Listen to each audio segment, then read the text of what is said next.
such a great honor to introduce Angela Williams. Angela has a very meaningful story to tell us, and she's an author, she's a successful author, and she has many other accolades. And I would love to invite you, Angela, to tell us more about you and your amazing and meaningful story that you have been turned around such a challenges in your life to such a positive story to tell. Welcome to the show. Thank you, Solange. It's just an honor to be with you. It's an honor to see all the amazing work that you're doing. But I am a survivor turned thriver of 14 years of child sexual abuse at the hands of my stepfather. So my story is very similar to so many survivors. 1 in 4 women are sexually abused before they're 18 years old, and 93% of the time it's by someone they know, love, and trust. So it's usually in their home. So my abuse started when I was 3. It lasted till I was 17. It was horrific. It was combined with a lot of emotional torture, a lot of physical abuse that just a child can't really comprehend other than think that they're bad and what's happening to them is so bad. So you take on that identity and you really begin to mask and try to hide your true self. I really had no one to protect me. My abuse intensified throughout my young years into elementary school, middle school, high school, and got to a point where I just couldn't take it any longer. My stepfather was my abuser, and he threatened to harm my mother or harm my sisters if I ever told anyone. So my silence, I felt like, was protecting them. So at age 17, I tried to take my life. I took 64 sleeping pills and drank a half a bottle of vodka straight. And there, by the grace of God, I lived through that and tried several other ways that evening to kill myself. I climbed to the top of the Talmadge Bridge in Savannah and looked down at that cold black water and just didn't have the courage to jump. And then I tried to drive over the Talmadge Bridge on the wrong side of the road. There was a lot of truck traffic and thought I would have a head-on collision. And then all I could think as I peaked the top is that I would hurt somebody else. And that was not my intention. And so by the grace of God, I survived that night and just feel like God has been with me, helping me put one foot in front of the other. And I really stuffed down my pain for my young adulthood. And, I say unresolved trauma is going to explode sooner or later. So it did explode with a second suicide attempt in my late 20s. And that's really when I started my healing journey. And I feel so passionate that I want to tell my story because I want to help others heal. And I also want people to wake up. We've got to break the silence against child sexual abuse, child trafficking, child abuse in general. 60% of our population is abused or neglected as children. So we wonder why we have such a hurting population, why we have so much suicide, so much sickness. Because trauma, unresolved trauma, affects you physically. It causes physical issues. And these are scientific studies after scientific studies. And not only that, people who are hurting just can't live to their greatest potential. They can't live a healthy, joyful, happy life. So I'm very passionate about helping survivors to heal and become thrivers. Thank you. Thank you. I tell you, I mean, it just pains my heart to hear all that you have gone through. It could have been any of us. I mean, we all have been children, and if we didn't have the right person next to us to protect us, we could have gone through all that pain. But what is amazing is that you have been able to turn that around into an incredible story of success and healing that is amazing. And that's the number one thing. I mean, I hear your name, even Angela, right? You're like an angel that is trying to bring all this understanding to all of us that we have to work as society to prevent it. I mean, the number one thing I think is, how did a mother can tell the signs and that their child is being abused? It could have been anybody, in your case, your stepfather. In other cases, a father, a neighbor, a sibling, an uncle. I mean, I hear so many stories that it could be anybody. And as a mother, right, you want to protect your child, but sometimes you don't know how to read the signs. If you have to advise parents today, what would it be your first advice in how to detect that your child is going through some kind of abuse, whether it's physical, mentally, emotional? There's got to be signs that sometimes parents miss. Well, I first want to say my organization is Angela's Voice, and I've written 14 books that address the issue of both healing and prevention. So for a parent or a caregiver that's listening to me, one of the greatest signs is a distinct change in behavior. You want to recognize those changes and talk to your child. We're not asking the right questions of our children. We're not asking them, is there someone that makes you feel uncomfortable? Is there someone that has shown you pictures of nudity? Is there someone that has tried or has touched your private parts? And we're not educating our children early on that every place their bathing suit covers is their private parts, and it's only to be touched or looked at for health or hygiene. So one of my books is called Tough Talk to Tender Hearts, and it helps parents have these layered conversations that begin when they're babies, and the conversations continue. They don't end. As a society, we want to have one conversation at puberty. That's too late. The average age of sexual abuse for a child is 9 years old. And it happens even younger. We have children being abused as babies, as toddlers.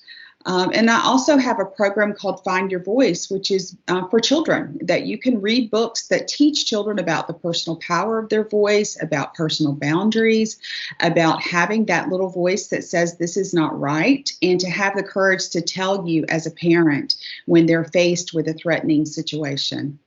Yes, that is so important and so right. I have to tell you, I mean, I see, coming from a family of educators, my parents were teachers, my brother's a teacher. I mean, I see how today the teachers are taught how to detect at school if somebody is abusing the children at home.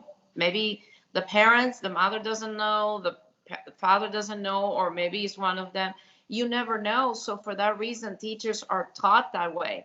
But I think that education should be spread out to all parents. We have to have a license to become an architect, to go fishing, but there's no specific education for parents how to protect and how to educate. Education starts at home.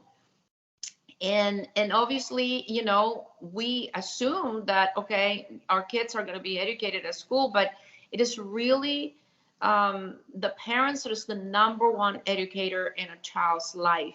I know you have a book right now that is very successful. Please tell us a little bit about that book, what it's doing, and what do you talk about in regards to your pain and how to turn that around and turn in a way that we learn to love ourselves after pain. So this is the book. It's Loving Me After Abuse. And I think that it has huge success because so many of us have been abused. So I think that the title in itself draws people in. But I wrote this book as my continued journey to healing. And I encourage anyone that's gone through trauma.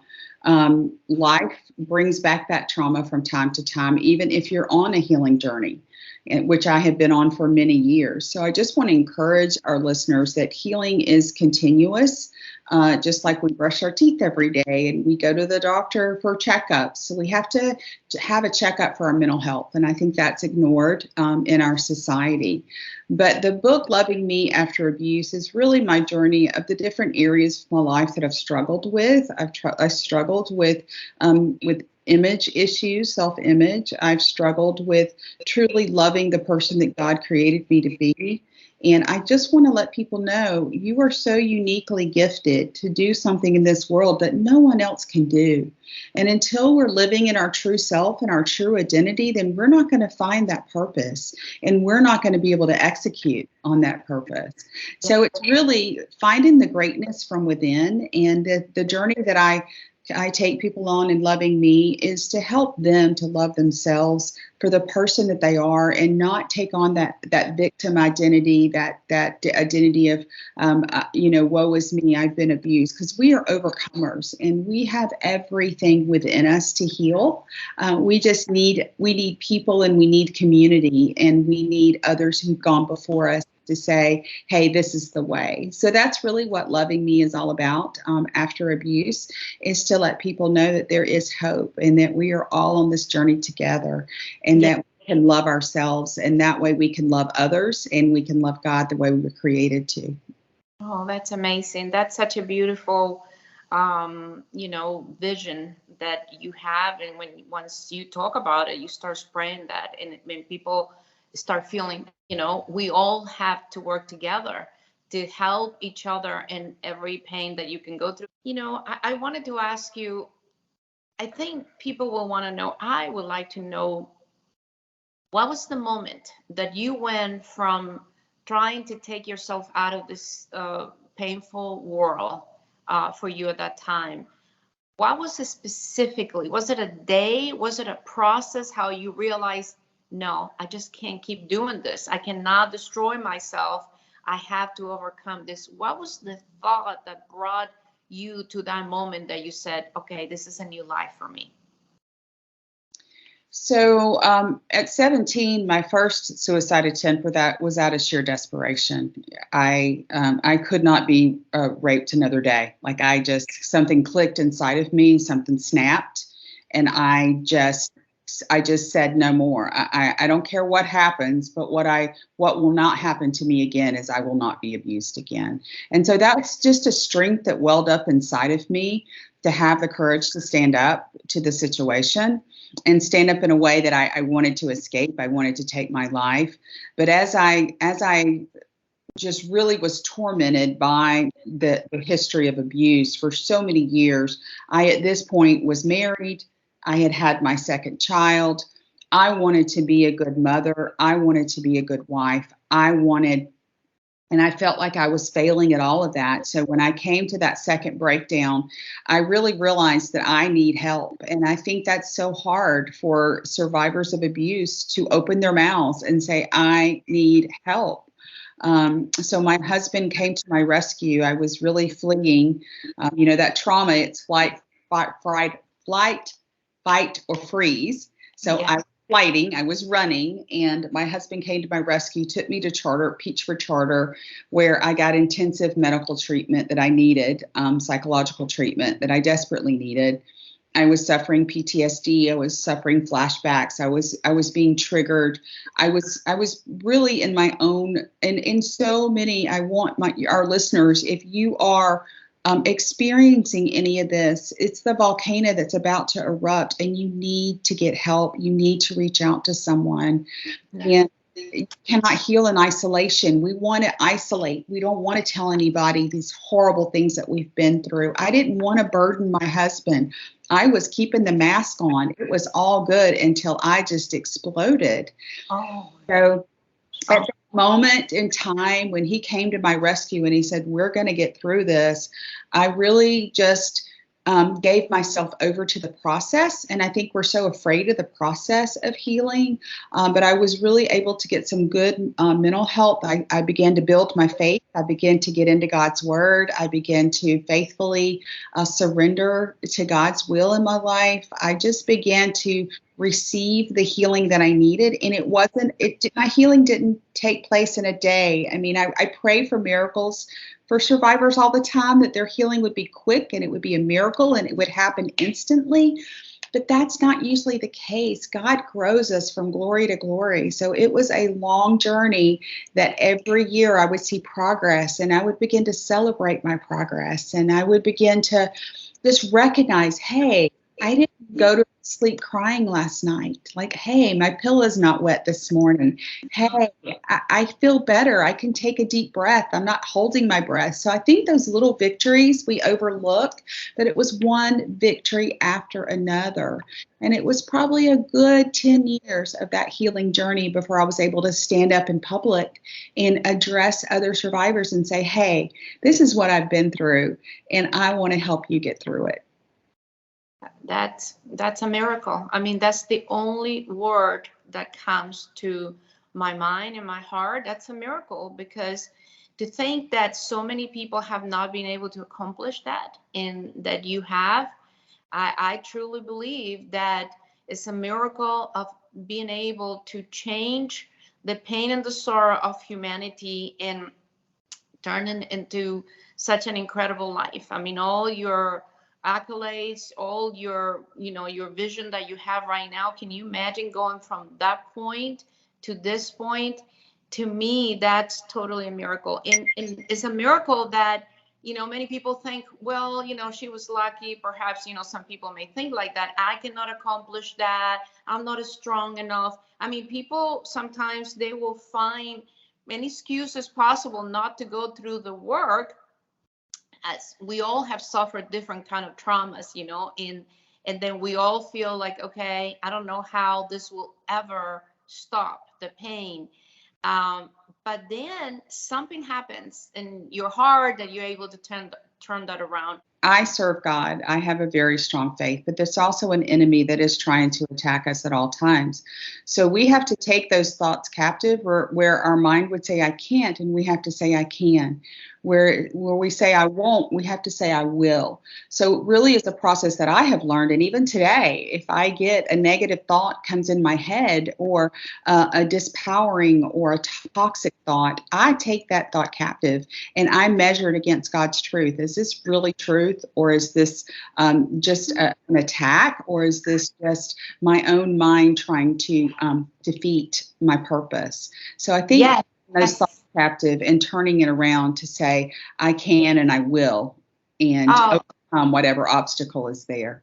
Oh, that is amazing. I love listening to you saying that, because it's so true. I am a person of a big faith as well. And I could tell you, I recognize the patterns, exactly what you're saying. You have to take that. I mean, I tell my children, that's like eating unhealthy food, right? Like when you eat French fries, that's going to affect your, your body. Your waistline. Exactly. But when you allow those negative thoughts in your mind, that's like having junk food in your stomach, but now you're allowing that in your brain. So I reject that. I reject every negative thought that start taking over, like fear. I mean, fear is usually that is so easy to get to you, right? I mean, there's so many things, if you start thinking about it, so many things that you could be fearful about.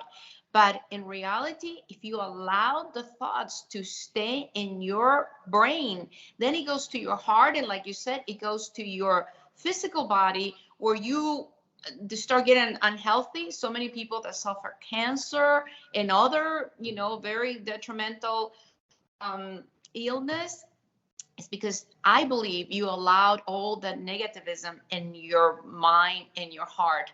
So I think that you discovered that God has given you this, sort of cheat sheet to tell you, okay, this is how you overcome this. You don't allow those thoughts to enter your mind. You reject them, like you said, like the enemy. This is the enemy. You're in the battle here of saving yourself, and you're not going to allow the enemy to take over you. You have to fight it. And that's fighting the thoughts. So I personally, I use a very similar system as you. I don't allow that in my life, And people who have been abused, they have lived in a state of fear. So that's what feels comfortable to them. That's what their go-to is that fear. They could easily find that feeling of fear, and it's very difficult to find the feeling of safety. So it's something that you have to learn. You have to be present. You have to look around at your surroundings. You have to tell yourself, I'm in a safe place. I'm with safe people. This is not happening in the here and now. This happened in the past. And really condition your mind to learn what feeling safe feels like, so you can defeat that fear. Well, I tell you, I cannot even imagine the fear that you felt throughout your childhood and your life. It was real. It was not just imagining things like, right? We think, oh my God, something terrible could happen. This is real. It was real at the moment you were actually going through the worst nightmares that a child could have, right? So I cannot even imagine having or being able to fight those fears. It takes a very strong soul, honestly. I mean, I don't think that, I don't know how anybody could confront that, but it will be incredibly difficult. And that's why it will be so difficult to overcome. And that's why I go back to the miracle part of it, because it takes a strong soul. It takes your faith. It takes God, of course, above all. And, but so now going back to how we can, tell the viewers, if you're going through this, it will take, like you said, strength and faith and so on. But I want to go beyond that. I want to go, how do you advise that society handles this? Like from parents, from educators, from all of us around the community. What would you advise all of us to do when we hear or suspect something like that? First of all, we have to have courage around this issue. It's so stigmatized and it's so taboo that no one wants to talk about it. So we have to be welcoming arms and welcoming ears to allow a survivor to tell their story. And I'm so grateful to you for having the courage to have me on, because I think our society wants to put their hands over their ears and have this misconception that it's not happening in my home, it's not happening on my street, it's not happening in my church, it's not happening in my community. And that is the absolute lie, because it is happening. If we have 60% of our children, 60%, the 40% aren't on your street that aren't being abused. So I think to open our eyes and our ears and really step into this space with help, with tangible help. We need money. We need grants. We need volunteers. We need, if you're in a faith community, have someone have me. I have many of organizations that I partner with, have us in to tell you about the issue, educate you on signs and symptoms, educate you. We need to be asking our children. We need to ask them, even at school. Schools have the best training, but a teacher doesn't get up in front of this classroom and say, if you're being abused or something uncomfortable is happening to you, would you please come and tell me? No, they don't. We need to be asking our children these questions. I went to the same pediatrician my entire childhood. A pediatrician. You would think a doctor should be trained, right, to recognize signs and symptoms. Yeah. No teacher, no doctor, no neighbor, no family member, no extended family member. No one ever came to my rescue. Yet everyone knew there was something terribly wrong, but they didn't want to get involved. So let's get involved. I would say to your viewers, let's attack this issue on all fronts. If you're in a civic organization, a Rotary Club, a book club, any organization, they can read my book. The little girl tells the story in From Sorrows to Sapphires. This is my first book. This is a great education. People who've never been exposed to abuse, they'll come and they'll write me and they'll say, oh my goodness, this opened my eyes to what the child suffered, how they suffered, how long they suffered. And so I think there are other great books out there. They can go to my website, which is angelasvoice.com/resources, and all of my 15 books are there. I think just beginning the conversation, we have to break the silence and talk about it. And that's the first step. And our children are our greatest resource, yet they don't pay taxes. They don't vote. They don't get all of our energy to really raise them in a healthy environment. And that's really sad, and a sad reflection on our society. Absolutely, absolutely. When people find out about your abuse, what happened? Was a predator, receive what he deserved, being put in prison? Was it anything like that society support you after that, or how did they take it? I had absolutely zero support after I disclosed. My mother gave me a trash bag and 10 minutes to pack my belongings. I was on the street by myself. I was solicited into trafficking, but thank God I was able to get away. I could have easily been that statistic too. And so many people want to attack the issue of child trafficking, but you can't attack that issue until you attack the issue of children being sexually abused in their homes, because many times it's the family that's trafficking the child. Yes. Oh, yeah. So I had no support. I was really on my own. Was able to graduate from high school. I was able to get student loans, and I was able to start college, and I was able, but as far as any emotional support or moral support, none of my family, my extended family, grandparents, aunts, uncles, nobody wanted to talk about it. They didn't know what to say. They felt a tremendous amount of guilt themselves. My mother to this day feels a tremendous amount of guilt, but I had zero support from anybody. It was up to me to put one foot in front of the other and try to figure it out. And today, there's not enough beds. There's not enough mental health resources. There's not enough of anything. I hold a free support group twice a month, and welcome any of your viewers. If they're struggling, they can go to angelasvoice.com/events and they can get the dates for those support groups. But there's very few support groups for survivors. They're just very few resources. Our community needs to focus on this issue and really put the money that it needs behind it. We pay taxes for the craziest stuff. That our money's being spent. Why can't we take that money and support our children? Absolutely. And that's an investment for society, because now they're not doing it. And some of these children, I mean, you are a strong soul, but other children have gone the bad way. And then that's how they end up, committing crimes. So it is worse for society. It's a $97 billion healthcare crisis. That's what child abuse cost our taxpayers. $97 billion. Think about the prevention that we could do with that money if we could get people healed. Absolutely. Absolutely. Well, specifically how some of the people can help. So there needs to be grants for community prevention programs, and those prevention programs need to be in our schools. Those prevention programs need to be in our faith centers. So yes, there needs to be funding around educating every single parent. When you take that baby home from the hospital, you need to know about the issue of child sexual abuse and how to prevent it and how to recognize signs and symptoms. So I firmly believe that there needs to be funding for prevention. We need to have prevention for parents, but also prevention for children, to educate children.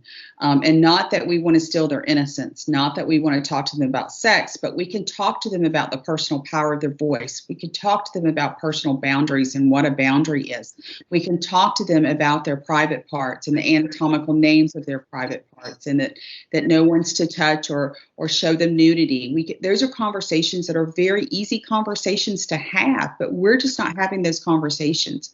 On the healing and recovery side, we need centers, just like you see a Cancer Center of America, that people can go and get help and treatment, and even have families stay with them during their treatments. We need to have centers for survivors of child sexual abuse and survivors of trafficking, that they can go and have a season of healing and have a season of rebuilding their lives. Those that have especially been trafficked, and even those that have been abused, they have a difficult time getting higher education or even finishing high school. They have a difficult time holding down a job. Our system of healing is to diagnose with a psychological disorder and medicate. We can't label someone with a psychological disorder that's been through trauma for 90% of their childhood and then give them a pill and expect they're going to be okay. So there needs to be funding for treatment and for healing. Absolutely. Absolutely. I firmly believe that we need to remove the criminal and civil statute of limitations against any crime against a child. There's no statute of limitations for murder. Exactly. It doesn't exist. Right now, the statute of limitations in most states says that it's 5 years past adulthood. So 18, 19, 20, 22, 23. So 23-year-old, what 23-year-old do you know that could face their perpetrator? No. Not many. So, thank you, Solange. It's just an honor to be with you. Thank you. Thank you.